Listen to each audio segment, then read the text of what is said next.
하기야 나는 육체에도 신뢰를 둘 만합니다. 나는 어떤 사람이 육체에 신뢰를 둘 만한 것이 있다고 생각하면 나는 더욱 그리합니다. 나는 난지 8해 만에 할례를 받았고 이스라엘 민족 가운데서도 베냐민 지파요 히브리 사람 가운데서도 히브리 사람이요 율법으로는 바리새파 사람이요 열성으로는 교회를 박해한 사람이요 율법의 의로는 흠잡힐 데가 없는 사람이었습니다. 그러나 나는 내게 이루었던 것이 무엇이든지 그리스도 때문에 해로운 것으로 여기게 되었습니다. 12절입니다. 나는 이것을 이미 얻은 것도 아니며 이미 목표점에 다다른 것도 아닙니다. 그리스도 예수께서 나를 사로잡으셨으므로 나는 그것을 붙들려고 쫓아가고 있습니다. 형제자매 여러분, 나는 아직 그것을 붙들었다고 생각하지 않습니다. 내가 하는 일은 오직 한 가지입니다. 뒤에 있는 것은 잊어버리고 앞에 있는 것을 향하여 몸을 내밀면서 그리스도 예수 안에서 하나님께서 위로부터 부르신 부르심의 상을 받으려고 목표점을 바라보고 달려가고 있습니다. 이어서 사도행전 20장 22절부터 24절까지 말씀을 봉독합니다. 보십시오. 이제 나는 성령에 매여서 예루살렘으로 가는 길입니다. 거기서 무슨 일이 내게 닥칠지 모릅니다. 다만 내가 아는 것은 성령이 내게 일러주시는 것뿐인데 어느 도시에서든지 투옥과 환란이 나를 기다리고 있다는 것입니다. 그러나 내가 나의 달려갈 길을 다 달리고 주 예수께 받은 사명 곧 하나님의 은혜의 복음을 증언하는 일을 다하기만 하면 나는 내 목숨이 조금도 아깝지 않습니다. 아멘. 이것은 하나님의 말씀입니다. 하나님의 자녀이자 일꾼으로서의 우리의 존재와 삶은 생명, 소명, 사명이라는 세 측면으로 이루어집니다. 첫 번째 생명은 하나님께서 우리를 지으셔서 이 땅에 존재하게 하는 것이고, 두 번째 소명은 하나님께서 맡기실 일을 위하여 우리를 부르시는 것이고, 세 번째 사명은 그 일을 하도록 우리를 보내시는 것입니다. 생명, 소명, 사명 이 세 한자어를 순수한 우리말로 옮겨보자면 지으심, 지으심, 부르심, 보내심이라고 할 수 있겠습니다. 여기에 영어를 더해보자면 생명은 지으심, creation, 소명은 부르심, vocation, 사명은 보내심, mission으로 옮겨볼 수 있겠습니다. 모든 생명은 하나님께로부터 왔습니다. 그러나 모든 사람들이 다 이 사실을 알고 있는 것은 아닙니다. 나의 생명이 하나님께로부터 왔음을, 다시 말해서 나의 생명을 하나님께서 지으셨음을 깨닫는 것이 우리의 믿음의 시작입니다. creation, 하나님께서 나를 창조하셨다는 것. 그것은 하나님이 우리의 아버지이자 어머니이시고 우리가 그분의 자녀임을 의미합니다. 우리는 하나님의 자녀이자 동시에 일꾼이기도 합니다. 그것은 하나님께서 우리를 지으시되 사명을 주어 지으셨기 때문입니다. 우리가 이 땅에 존재하는 것은 하나님께서 뜻하시는 어떤 일을 감당하게 하시기 위함입니다. 그 일을 감당하기 위해서 하나님은 먼저 우리를 부르십니다. 소명입니다. 소명의 소자는 부를 소자이지요. 소집할 때 사용되는 그 소자입니다. 부르심에 해당하는 영어 단어는 vocation입니다. vocation이라는 말은 보통 직업, 천직 이런 뜻으로 번역됩니다만 원래는 부름을 뜻하는 라틴어 vocatio에서 온 말입니다. 우리를 부르신 하나님은 그 부르신 일들을 감당하도록 우리를 내보내십니다. 그 보내심을 뜻하는 단어가 미션입니다. 미션은 보냄을 뜻하는 라틴어 미시오, 동사는 미토라는 동사에서 온 말입니다. 한자어로는 사명이지요. 사명의 사자는 불일 사자 또는 사신 사자입니다. 대통령이 외국에 특사를 보낸다 그럴 때 그 사자가 이 사명의 사자입니다. 보내는 것입니다. 생명, 소명, 사명 이 세 가지는 우리의 삶에서 순차적으로 경험되는 것이 보통입니다. 우리가 하나님께서 지으신 하나님의 자녀임을 발견한 후에 우리는 하나님의 부르심을 자각하게 되고 결국 그 일을 위해 보내심을 받게 되기 때문입니다. 그러나 하나님 편에서 보자면 생명과 사명과 소명은 동시에 주어지는 것입니다. 하나님께서 우리를 지으셔서 생명을 부여하실 때 그분은 이미 우리에게 사명을 주어 보내실 계획을 가지고 계시기 때문입니다. 그래서 하나님의 지으심은 동시에 보내심을 위한 부르심이기도 합니다. 하나님께서 우리를 지으셔서 이 땅에 존재하게 하신다는 것은 곧 하나님께서 우리를 부르셨다는 것을 의미하는 것입니다. 지으심, 부르심, 보내심, 이것은 우리가 잘 아는 한 복음성가의 첫 소절이기도 합니다. 나를 지으신 이가 하나님, 나를 부르신 이가 하나님, 나를 보내신 이도 하나님, 나의 나 된 것은 다 하나님 은혜라. 나를 지으신 이가 하나님, 나를 부르신 이가 하나님, 나를 보내신 이도 하나님, 나의 나 된 것은 다 하나님 은혜라. 이것은 오늘 두 본문에 담긴 사도 바울의 고백이기도 합니다. 오늘 함께 읽으신 빌립보서 3장과 사도행전 20장의 두 고백은 사용된 어휘나 분위기가 서로 비슷해서 서로 혼동되곤 하는 구절입니다. 그 중에 하나가 나오면 이게 빌립보서에서 나왔나 사도행전에서 나왔나 비슷하기 때문에 혼동되는 구절들인데, 그런데 이 두 고백은 서로 분명히 구별됩니다. 잘 보면 서로 분명히 구별되면서 동시에 하나로 연결되는 그런 구절들입니다. 먼저 구별되는 것은 빌립보서의 고백은 지으심과 부르심에 초점이 맞추어져 있습니다. 반면에 사도행전의 고백은 보내심에 초점이 맞추어져 있습니다. 그런 점에서 두 고백이 구별됩니다. 이렇게 구별되면서도 두 고백은 하나로 연결되어서 지으심, 부르심, 보내심, 생명, 소명, 사명이라는 하나의 과정을 완성합니다. 그래서 서로 다른 부 본문에 나오는 바울의 고백이지만 그 두 고백이 합쳐서 사실은 세 가지 고백이 합쳐서 하나의 일치된 완성된 고백을 이루는 것입니다. 좀 더 세분해서 보자면 오늘 읽은 본문 중에 빌립보서 3장 4절부터 7절은 생명, 12절부터 14절은 소명, 그리고 사도행전 20장 22절부터 24절은 사명입니다. 먼저 우리의 생명을 지으신 하나님에 대한 바울의 고백을 살펴봅시다. 빌립보서 3장의 본문은 바울이 유대주의자들과 논쟁하는 가운데서 나온 것입니다. 그들은 율법을 지키는 유대인들만 구원을 받을 수 있다고 주장했습니다. 유대인들이 구원의 특권을 주장한 것은 그들이 아브라함의 자손이기 때문입니다. 하나님께서 아브라함을 선택하시고 그의 자손을 하나님의 백성으로 새로 지으셨습니다. 그래서 이스라엘 사람들은 아브라함의 자손으로 출생했다는 그 사실만으로 하나님의 백성이 되었습니다. 이렇게 이스라엘 사람들, 즉 유대인들은 하나님의 선택받은 백성이기 때문에 어떤 점에서는 선민의식을 갖는 것이 당연합니다. 이스라엘은 하나님의 선택받은 백성, 선민이니까 선민이 선민의식을 갖는 건 당연한 거 아니겠습니까? 그러나 그 선택에는 잊지 말아야 할 중요한 사실이 하나 있습니다. 그것은 그 선택이 이스라엘이 선택받을 만한 자격 조건을 갖추었다거나 무슨 특별한 선행을 해서 그런 것이 아니라 하나님께서 아무 조건 없이 그들을 선택하셨다는 것, 즉 은혜로 말미암은 선택이었다는 점입니다.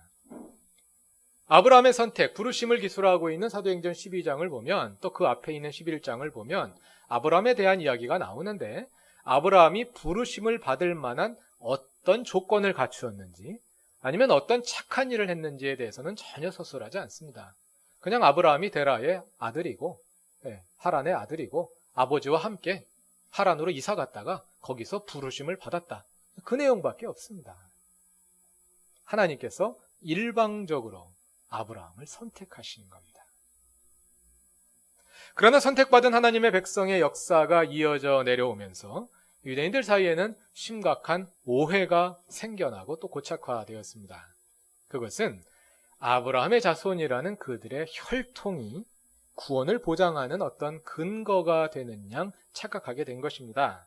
마치 아브라함의 혈통에 하나님 백성이 되는 무슨 특수한 유전자가 있어서 그 유전자가 조상으로부터 대대로 후손으로 타고 내려가서 그 유전자가 그들을 하나님의 백성으로 만드는 듯 오해하게 된 겁니다. 빌립보서 3장 3절과 4절에서 바울은 그 혈통을 육신이라는 말로 표현합니다. 그들은 육신, 즉 혈통을 의지하고 신뢰하는 사람들이 된 것입니다. 선택은 감사의 조건이지 자랑거리가 아닙니다.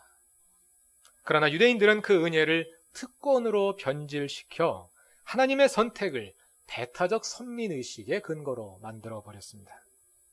그래서 바울은 선민의식에 배태된 혈통의 자랑, 육신을 의지하고 신뢰하는 왜곡된 사고를 바로잡고 하나님의 구원의 은혜를 다시 회복하고자 한 것입니다. 사실 아브라함의 자손으로서의 혈통으로 말하자면 바울도 할 말이 있는 사람입니다. 5절 이하에서 말하듯이 바울은 베냐민 지파에 속하여 난지 8일 만에 할례를 받은 정통 유대인으로서 율법 준수에 가장 열성적이었던 바리새파의 일원이기도 하고 그리스도인들을 박해하기에 앞장섰던 사람입니다. 그러나 7절에서 바울은 그리스도로 인해 이 모든 것을 해로 여긴다고 말합니다. 혈통을 신뢰하지 않겠다는 것입니다. 왜냐하면 우리를 구원하는 것은 하나님의 은혜이지 아브라함의 유전자가 아니기 때문입니다. 오늘 본문이 길어서 읽지 않았습니다만 이어지는 9절에서 바울은 그의 육신을 의지하지 않는 이유가 그리스도의 믿음으로 말미암아 오는 의의를 얻기 위해서라고 말하는데 그것은 구원이 은혜로부터 오는 것임을 재확인하는 것입니다. 사도 바울은 그의 생명이 아브라함의 유전자에 있지 않음을 알았습니다. 그는 그의 생명이 그리스도 안에 있음을 발견했습니다. 그 백성을 구원하시는 하나님의 은혜가 인간이 되신 하나님 그리스도 안에 집약되어 있기 때문입니다. 우리가 그리스도 안에 있는 생명으로 새로 지으심을 받을 때 비로소 우리가 하나님의 백성이 된다는 것을 그가 알게 되었던 것입니다. 여러분, 아브라함의 혈통이 유대인의 구원을 보장해주지 못하듯이 여러분이 교회에 다닌다는 사실이 여러분의 구원을 보장해주지 못합니다. 예수 안에 생명이 있기 때문에 예수를 믿음으로 구원받는 것입니다. 그저 교회 다니는 사람으로 머물지 말고 진정으로 예수를 믿는 사람들이 되시기 바랍니다. 유대인들은 아브라함의 자손으로서의 자신들의 특권을 여러 가지 특징적인 표지들과 연결하려 했습니다. 유대인들은 여러 가지 다른 민족들이 가지고 있지 않은 특징적인 표지들을 가지고 있는데요. 로마서에서 바울이 유대인의 특권을 논하는 부분을 찾아보면 그런 표지들을 찾아볼 수 있습니다. 예를 들어서 로마서 3장 1절과 2절에는 이런 말씀이 있습니다. 그러면 유대 사람의 특권은 무엇이며 할례의 이로움은 무엇입니까? 모든 면에서 많이 있습니다. 첫째는 그들이 하나님의 말씀을 맡았다는 것입니다. 여러분, 성경을 누가 기록했습니까? 유대인들이 기록하지 않았습니까? 왜 그랬겠습니까? 하나님께서 유대인들에게 계시하셨으니까. 유대인들은 성경의 백성들입니다. 하나님의 말씀을 맡은 사람들입니다. 대단한 특권이지요. 이러한 특권은 로마서 9장 4절 이하에서 계속됩니다. 내 동족은 이스라엘 백성입니다. 그들에게는 하나님의 자녀로서의 신분이 있고 하나님을 모시는 영광이 있고 하나님과 맺은 언약들이 있고 율법이 있고 예배가 있고 하나님의 약속들이 있습니다. 이런 표지들이 하나님의 백성의 특권과 연결되면서 유대인들 사이에 심각한 오해가 일어난 겁니다. 그들은 마치 그들이 그런 시스템을 잘 유지하기 때문에 그 업적에 대한 보상으로 하나님의 백성이 된 듯한 착각에 빠지게 된 겁니다. 그게 무슨 말이냐면 이런 겁니다. 유대인들은 아브라함의 자손이라는 혈통에 근거하여 자신들의 특권을 주장했는데 잘 생각해 보면 유대인들이 아브라함의 자손이 되기 위해서 스스로 한 일이 뭐가 있습니까? 그저 아브라함의 자손으로 출생한 것뿐이지 않습니까? 그 출생을 위해 그들 자신이 한 일이 무엇이 있습니까? 여러분이 한국인으로 태어나기 위해서 한 일이 뭐가 있습니까? 여러분이 여러분의 부모의 자식으로 태어나기 위해서 한 일이 뭐가 있습니까? 아무것도 한 일이 없잖아요. 그러니까 그것만 가지고 특권을 주장하기는 좀 쑥스럽죠. 만약 그것뿐이었다면 아마 이스라엘 사람들도 그렇게 쉽게 오해에 빠지지 않았을 겁니다. 그러나 유대인으로 존재한다는 것은 그저 유대인 혈통을 받아 태어나는 것으로 그치지 않습니다. 그들은 단지 아브라함의 혈통을 이어받았을 뿐만 아니라 성전 제사와 율법 시스템을 만들고 보존했습니다. 다른 사람들이 아니라 유대인들이 하나님의 계시를 받아 구약 성서를 저술했고 또 인쇄술이 아직 개발되기 전 시대였기 때문에 서기관들이 정성을 다해서 그 전체 책들을 손으로 옮겨 쓰고 또 옮겨 쓰면서 성서를 보존해 나갔습니다. 또 그들은 성서에 담긴 하나님의 말씀을 따라 살아갑니다. 성서에 기록된 율법을 지킬 뿐 아니라 그 율법을 삶의 구체적인 사례에 따라 더 발전시키고 더 확대시켜서 그 많은 율법들을 준행합니다. 그들은 또 성전을 건축하고 그 성전을 잘 관리하고 때마다 정성껏 성전 제사를 드립니다. 얼마나 힘들었겠습니까? 얼마나 많은 수고를 했겠습니까? 이런 모든 시스템을 유지하기 위해서 정성과 수고와 땀과 노력이 이만저만 들어간 것이 아니었을 것입니다. 그만큼 수고하고 노력했으면 하나님의 백성이라 할 만하지 않겠습니까? 이렇게 그들은 마치 스스로의 업적으로 인해 하나님의 백성이 된 듯한 오해에 빠지게 되었던 것입니다. 그 본래 근원이 되었던 하나님의 은혜는 어느 사이에 잊혀져 버리고 아브라함의 자손이라는 혈통과 그들이 유지하고 있는 성전과 율법 시스템이라는 거대한 시스템만 남아서 마치 그 시스템이 그들의 구원을 보장해 주는 듯한 착각에 빠지게 되었던 것입니다. 그러나 바울은 이 모든 것을 육신이라는 한마디로 간단히 정리해 버립니다. 그 모든 것은 자랑할 가치가 없는 육신에 불과하다는 것입니다. 그 시스템이 아무리 대단할지라도 그 수고가 아무리 클지라도 그것이 우리를 하나님의 백성으로 만들지는 못한다는 것입니다. 우리를 하나님의 백성이 되게 하는 것은 오직 하나, 하나님의 은혜뿐입니다. 우리를 하나님의 백성으로, 하나님의 자녀로 지으실 수 있는 분은 오직 한 분 하나님뿐이시고 그것은 우리의 업적의 대가나 자격 조건의 결과가 아니라 오직 하나님의 일방적인 선물입니다. 그래서 바울은 고백하는 것입니다. 나를 지으신 이가 하나님, 나의 나 된 것은 다 하나님 은혜라. 지금까지 우리는 그리스도 안에 있는 하나님의 은혜로 말미암아 새로 지으심 받은 생명에 대한 바울의 고백을 살펴보았습니다. 그럼 여기서 한 가지 질문을 드리겠습니다. 여러분, 생명, 소명, 사명 가운데 가장 중요한 것은 무엇일까요? 제 기억을 더듬어 보자면 저는 사명이 가장 중요하다고 배워온 것 같습니다. 하나님의 사명을 완수하기 위해 내 생명도 내놓을 수 있어야 한다는 것이죠. 그것은 오늘 본문인 사도행전 20장에서 바울이 말하는 바이기도 합니다. 24절에서 바울은 이렇게 고백합니다. 그러나 내가 나의 달려갈 길을 다 달리고 주 예수께 받은 사명, 곧 하나님의 은혜의 복음을 증언하는 일을 다하기만 하면 나는 내 목숨이, 내 생명이 조금도 아깝지 않습니다.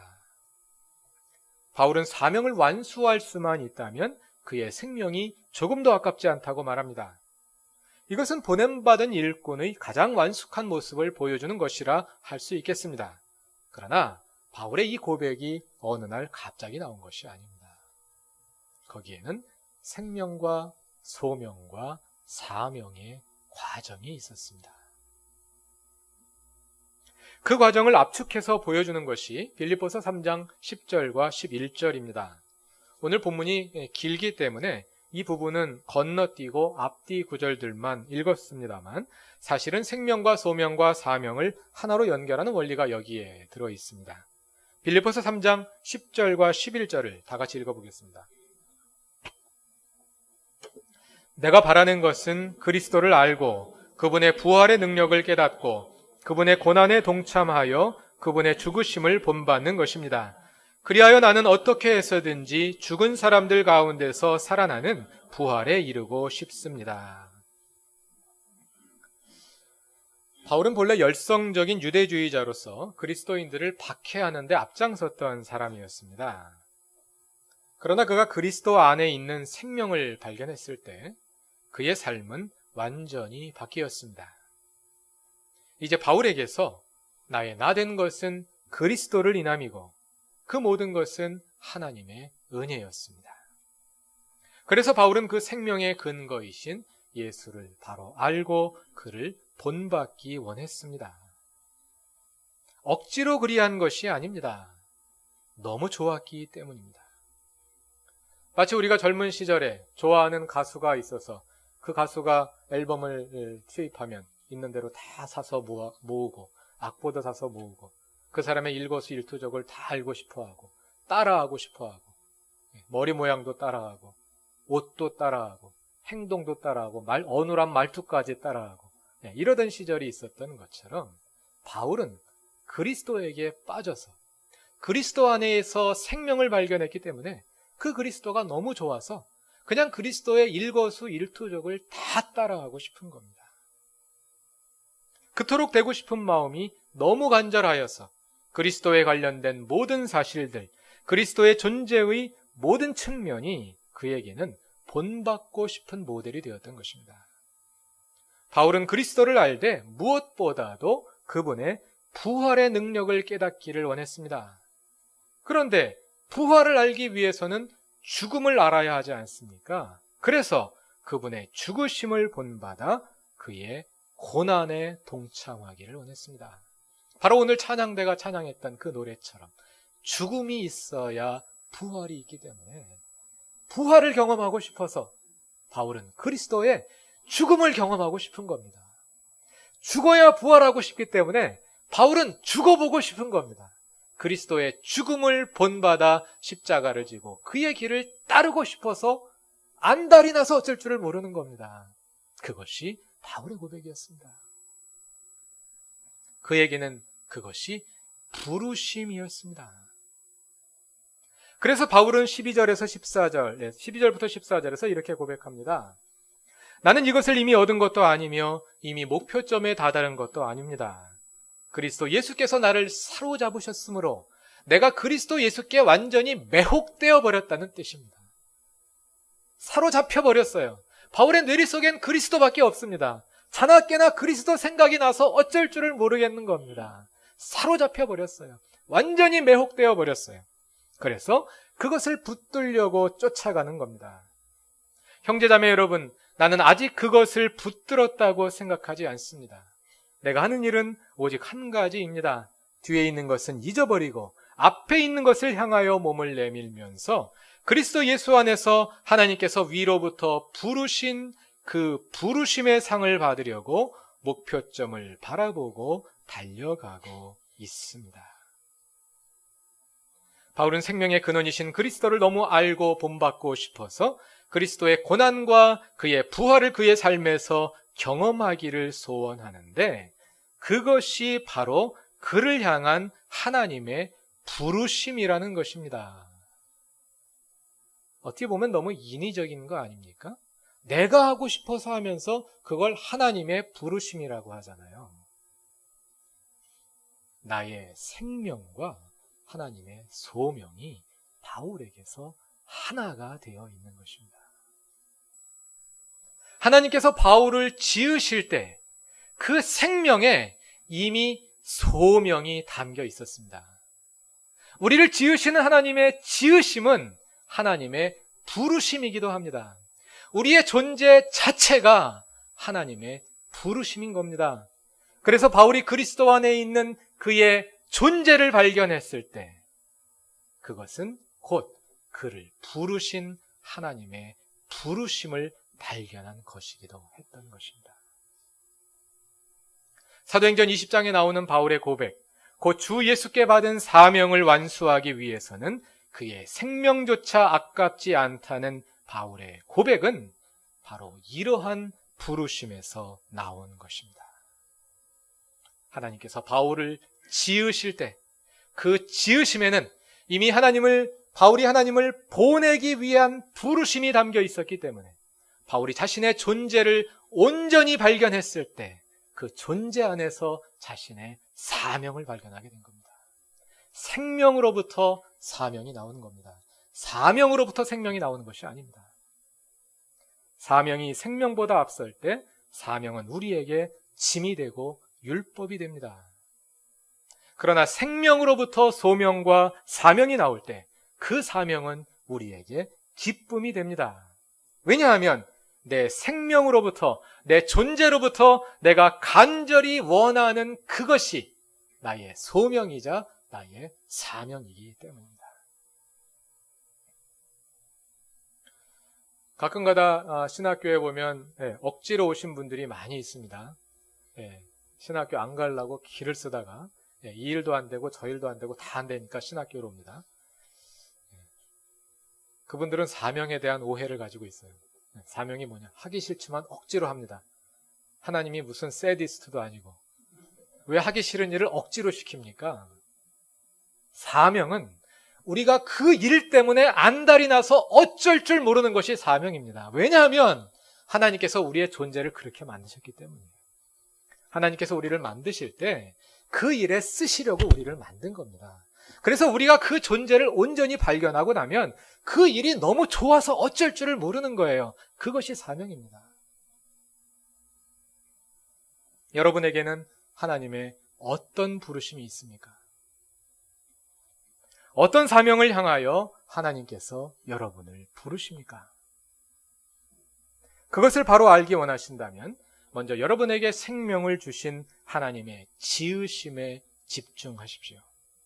그 지으심 안에 부르심이 있고 또 보내심이 있습니다. 그리스도 안에 있는 생명이 여러분 안에서 약동함을 느끼실 수 있게 바랍니다. 하나님께서 지으신 존재, 하나님의 자녀로서의 여러분의 존재를 분명히 발견하시기 바랍니다. 그 존재를 실현하는 것이 하나님의 부르심이자 보내심입니다. 사명이란 하기 싫은 일을 억지로 하는 것이 아닙니다. 우리의 소명과 사명이 우리의 생명의 실현이 될 때 그것은 더 이상 율법이 되거나 억지로 하는 것이 될 수 없습니다. 왜냐하면 우리는 그 생명을 실현하기 위해 이 땅에 살고 있는 것이기 때문입니다. 그 생명을 실현하는 것이 우리의 사명입니다. 그러므로 생명에 집중하십시오. 그리스도 안에 있는 생명이 여러분 안에서 숨쉬고 있습니까? 우리를 하나님의 자녀로 지으신 하나님의 그 지으심이 여러분 안에서 자각되고 있습니까? 그 지점으로부터 시작하십시오. 그리하면 생명과 소명과 사명, 지으심과 부르심과 보내심이 온전한 일치를 이루어서 우리의 삶을 하나님의 멋진 하모니로 이루어낼 것입니다. 다 같이 기도드리겠습니다. 우리를 지으시고 부르시고 보내시는 하나님,